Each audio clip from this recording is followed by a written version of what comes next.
Hello Tarot friends, this is Julia, this is Tree Flower Tarot, and this is the comparison between the Gill Tarot, the Thoth, and Waite. So as I was saying, this comparison, I was trying to figure out how similar the Gill was to the Thoth, and I found some really cool interactions between the cards, made me understand both of them better, and why not bring in the Waite. So starting with the aces, Gill decided to put the A's to represent Aleph, the first letter. And this meant that she put the sword inverted, but I think it still holds the meaning very well of the sword going through the crown and making go forth all of that energy. So the sword represents the cut, so it's the action, it's what actually happens, as well as thought, and thought cuts through the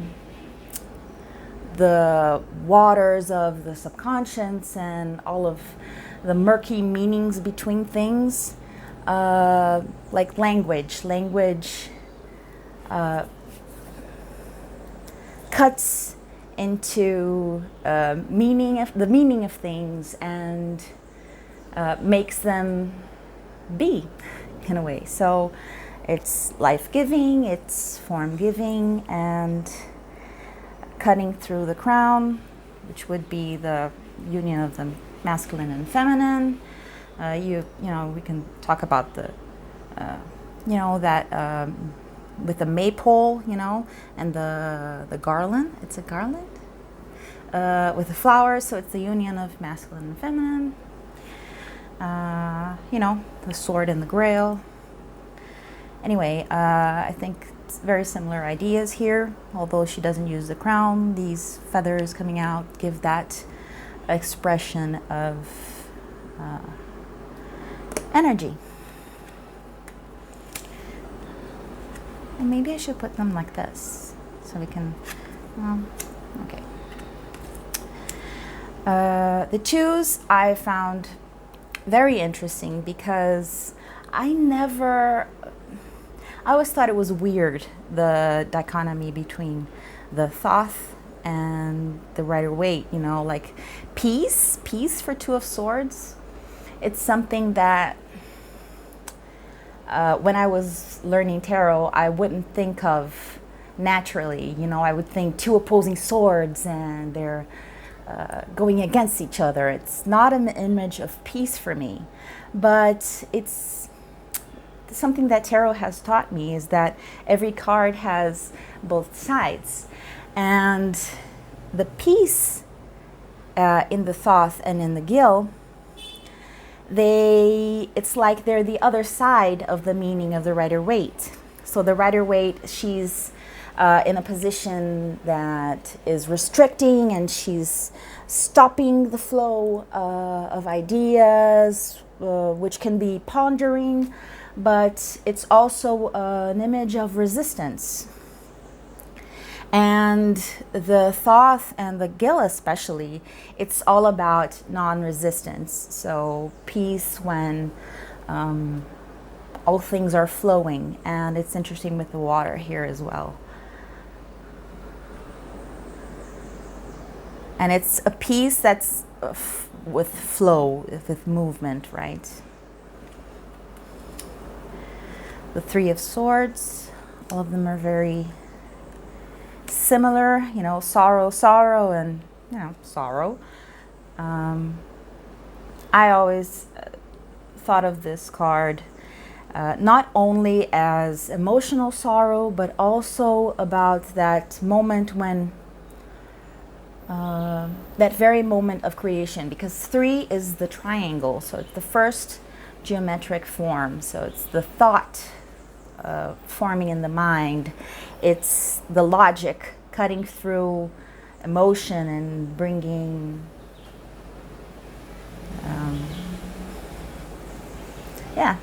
thought. Sorry, I have no words apparently when the camera is on, and that is weird. I admire YouTubers very much. because they can do this. This is hard. So anyway, so yeah, that moment when you cut through, and that is sorrow because you have to give up an emotion, a dream because of it. You have to give up eternity and all possibilities when you figure something out, because it's one then, and 3 is 1.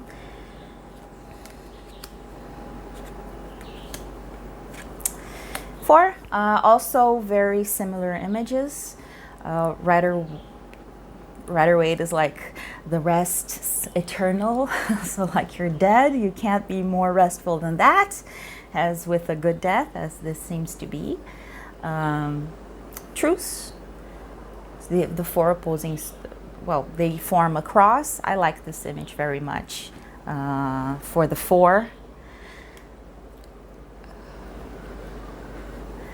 And how they work together to make a holy image, you know, an image of equilibrium. And rest for the Gill. This one brings me a more therapeutic image. You know, it makes me feel very like that message that you have to rest, you have to self-care and things like that. It's a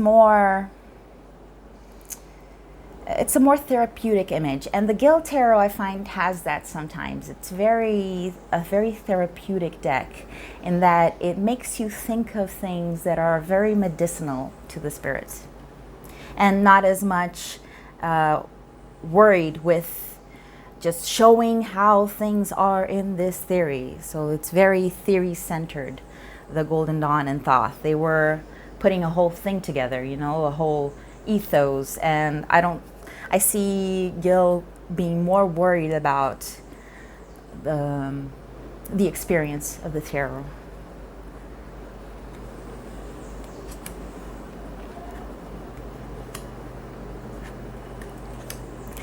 Again, loss, defeat, and this image of a victor and 2 losers, and the winner takes it all. This image for me has always been, again, with that dichotomy, but it's like all 3 of them chose to show this side. I see the other side as victory. So you either win, the 5 being like the image of the human, the consciousness, and the consciousness emerging. And to win, you have to lose also. Not only someone has to lose, but for example, for one idea to win, over the others have to lose, and for one action to win, the others have to lose, otherwise you would be always stuck. So 5s are very movement, like all the impares, you know, the 1, the 3, sorry, I can't remember the word in English. But loss, defeat, and victory.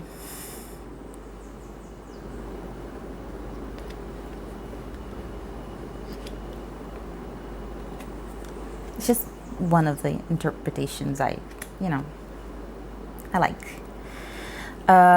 This card really made me think,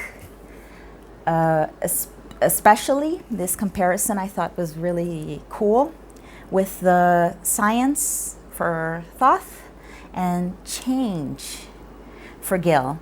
So initially I thought, oh, she's being more like Waite, who's showing a drifting and a change, going through something like a river, a body of water. So you go through something and you carry all of your knowledge with you, and you take, your swords with you and go through something.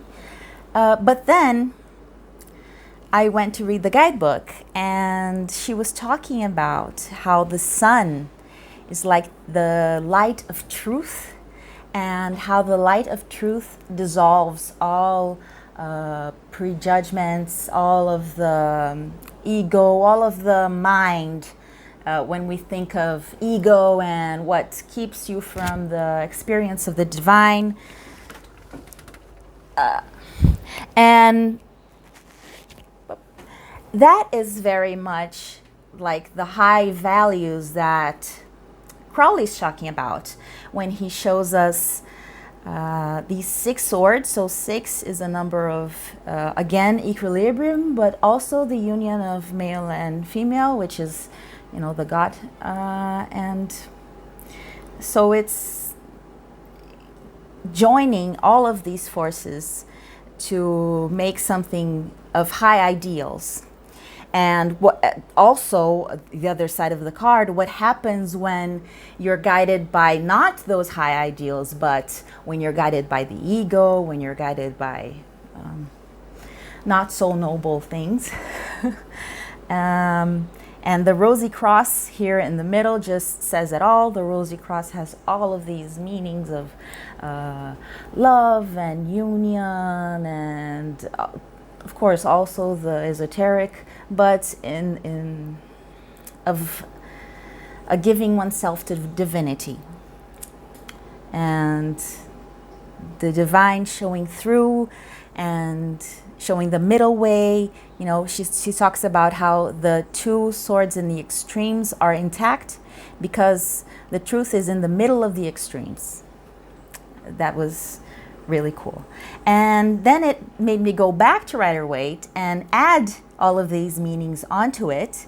So now I can also think of the Rider-Waite as, you're going through the murky waters to reach the other shore, so the shore of truth and what you have to go through and all of these things, it just adds, all of them add to each other.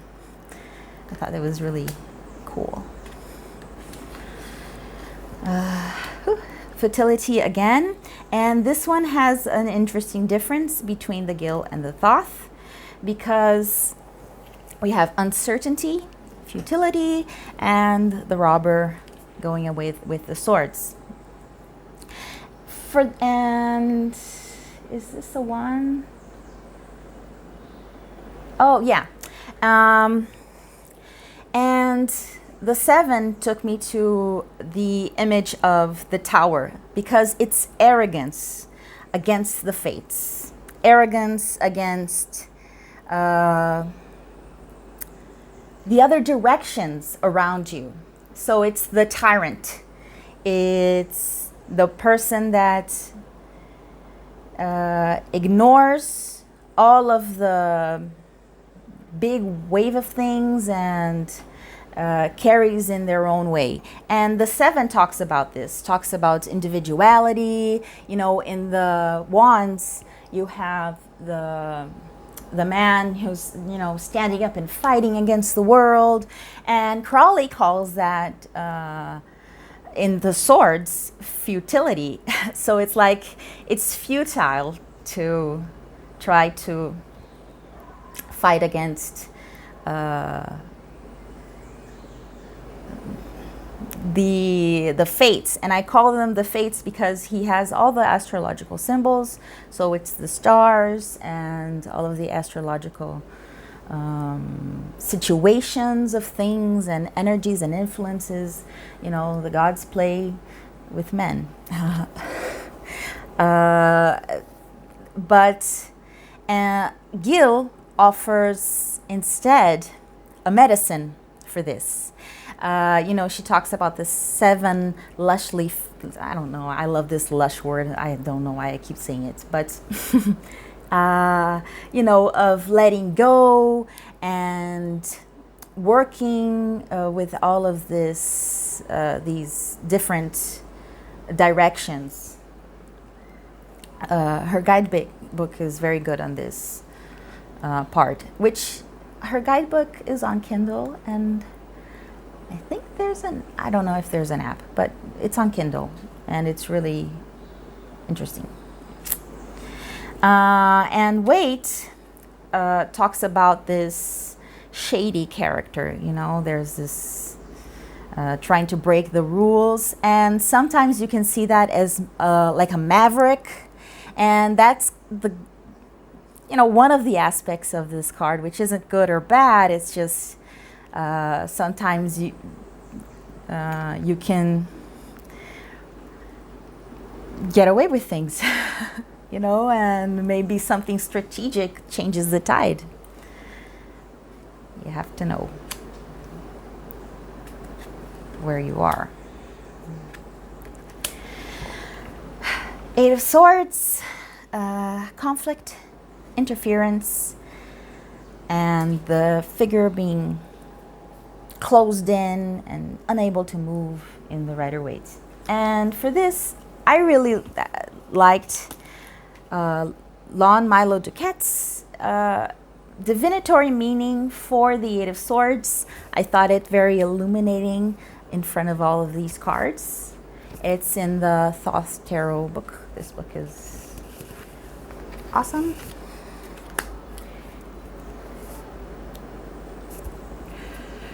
Really cool. So, okay. Eight of Swords. Narrow, restricted, petty, a prison. Too much force applied to small things. Too much attention to detail at the expense of the principal and more important points.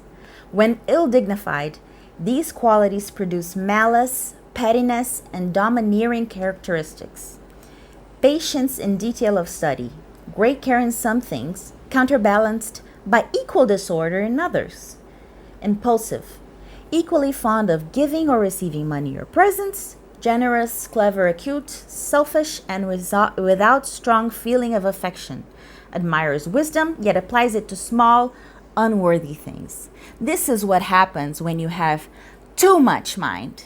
It's those occultists who only worry about the numbers of things and the correspondences of things, and they completely ignore their wives and the people in their lives, and their life is a mess.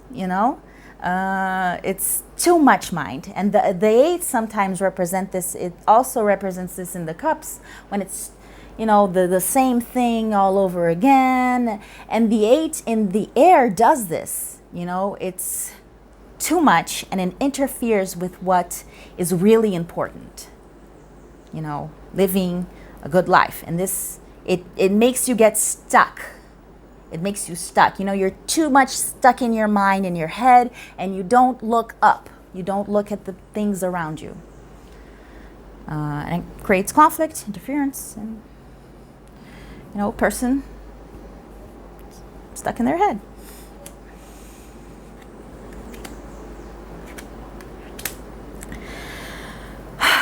The Nine of Swords. This is when we get heavy. Gill, we have despair, cruelty for Thoth, and the restless nights of Rider-Waite. And cruelty and despair together, it just makes me think of how cruelty creates despair and hopelessness and like a broken heart.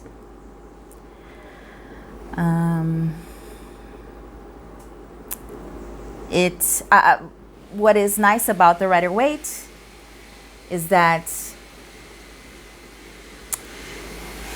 it's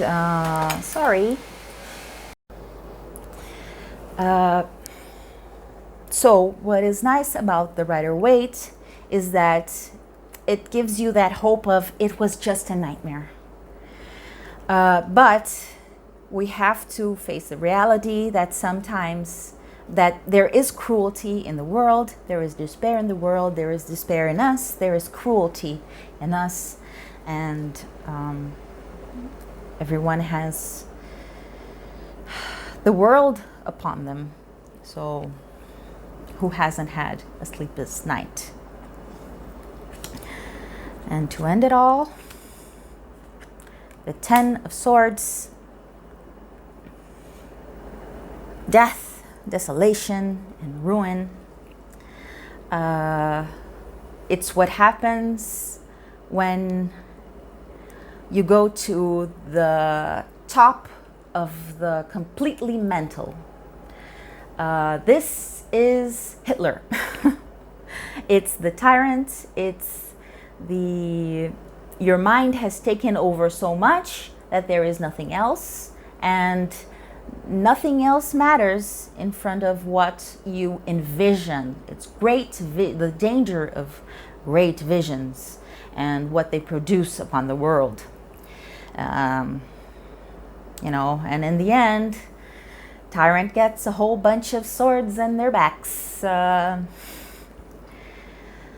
Of course, this card has other meanings. I love to see this card in the Rider-Waite as the acupuncture card. It's not always, the top of the mind. It can also be the death of the mind. So the death and resurrection, and,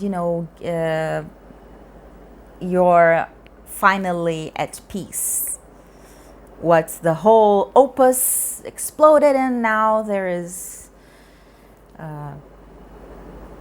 what is left, and time to rebuild.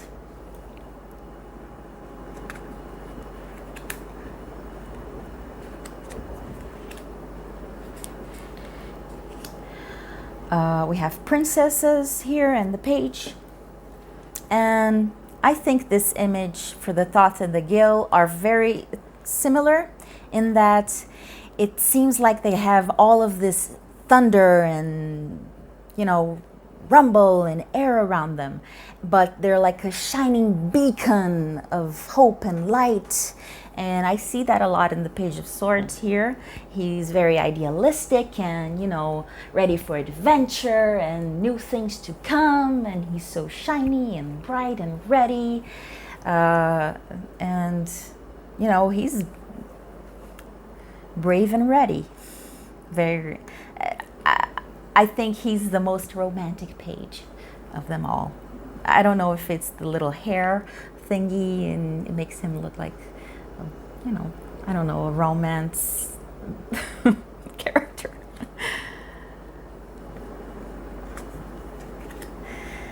I feel like I don't even have to say it. It's like the Prince of Action, Prince of Swords, and Knight of Swords. It's action, action, action, action. What else can I say? The Thoth Crawley says it all. Here it's like so much action you can't even see him.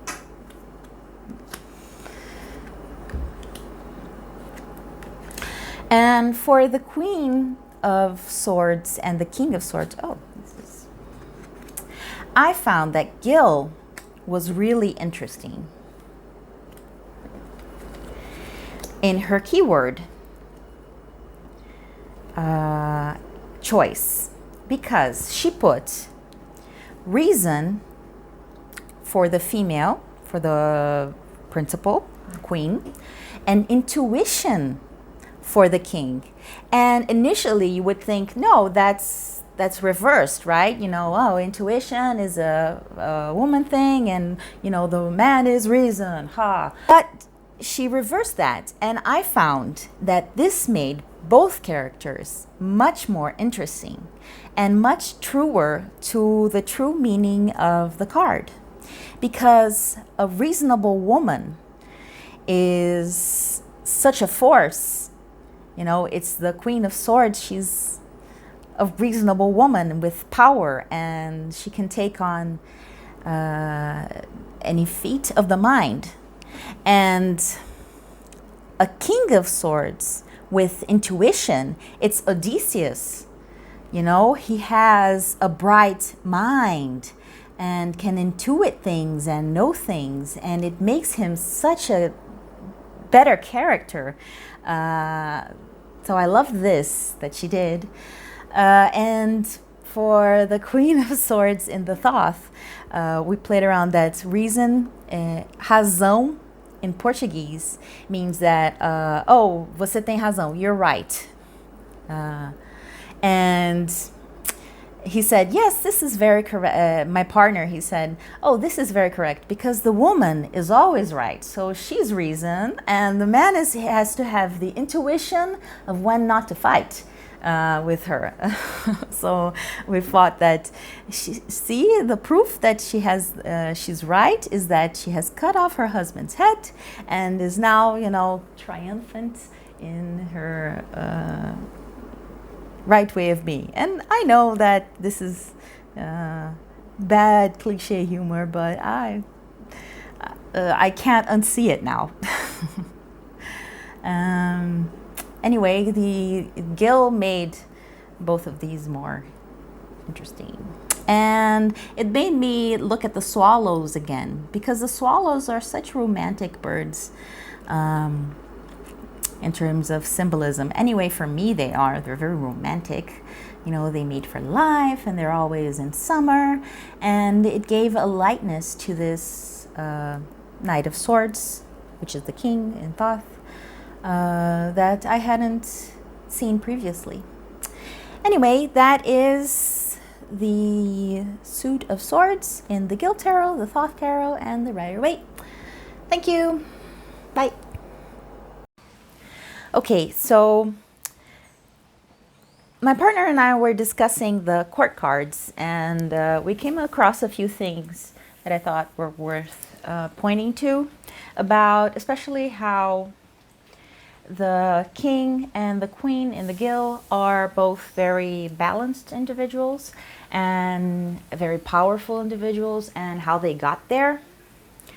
So when we look at the princess, for example, she's in an arid landscape, whereas the queen is in the skies, and the prince is in the sky, so he's got his head way up in the clouds, and the king is enthroned in the earth, although he has control of the skies.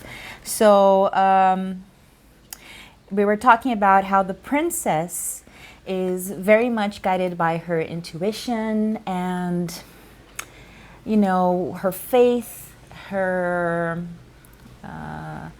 ideals. So she calls upon the power of the sky to aid her, but she's so busy thinking about these grand ideals that the land around her is very arid and barren. Although she is a beacon of hope, and how it kind of almost looks like you can see her preparing for battle in the Gill Tarot, and then in battle in the Thoth. And then in the Queen of Swords, in the Thoth, she has finished her battle. She has conquered her foes. She has her foes, the head, under control, and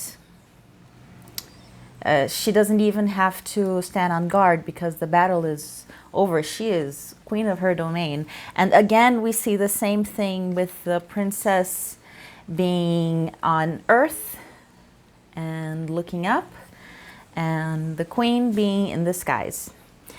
For the prince, on the other hand, he is like living in his own head, it looks like he's just learned to throw laser beams, and he's playing around, like pew pew pew pew, and he doesn't have that grounding that would give him wisdom to be truly powerful.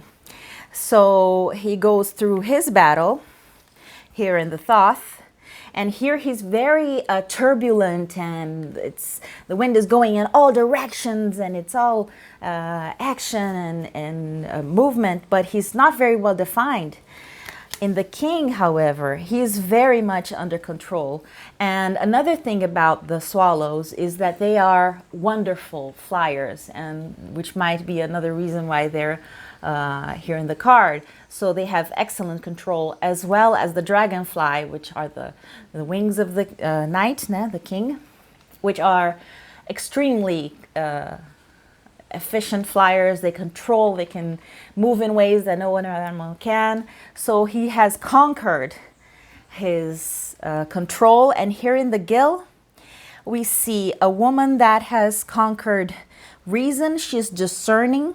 She is wise. She not only uses her intuition, but applies it in the real world, which gives her true power and sovereignty.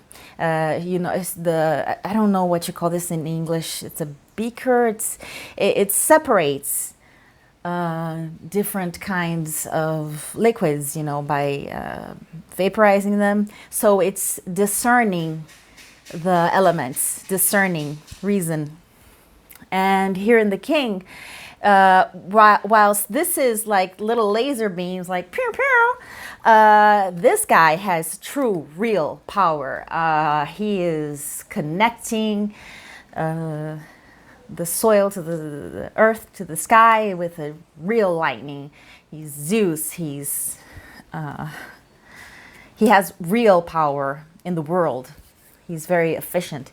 And another thing is that the king and queen would denote maybe a marriage, and how the opposites in a couple can often create two more reasonable people.